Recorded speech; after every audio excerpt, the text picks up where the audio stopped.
At Bible study on Wednesday night, we were singing the song, Jesus is the center. And I think one of the lines was, Jesus is the center of my world, or Jesus be the center of my world. I'd never ever thought of Jesus being the center of my world. Now, I love Jesus with all my heart. I've been a Christian since 1991. But just the phraseology in that song by Israel Houghton really captured my heart.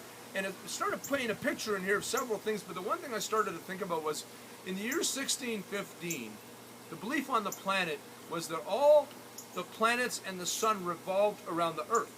Now we know today that that's totally wrong. And what ended up happening is they changed the calendars every 6 months because it'd be snowing in July, and everything was out of balance.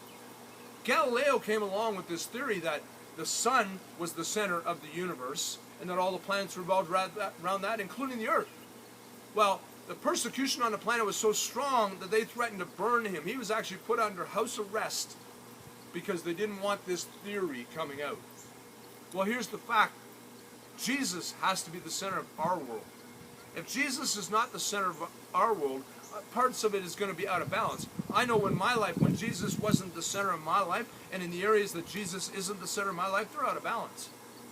So if there's parts of your life that's not working, maybe Jesus isn't the center of your world in that area of your life. You might be a born-again Christian on fire for God, but there might be this one little area that we haven't given over to Him yet.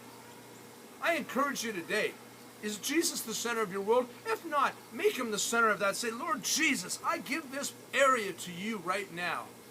Be the center of my world. And if Jesus has never been the center of your world, then I encourage you to just reach out to God and say, Jesus, would you be the center of my world? Is Jesus the center of your world?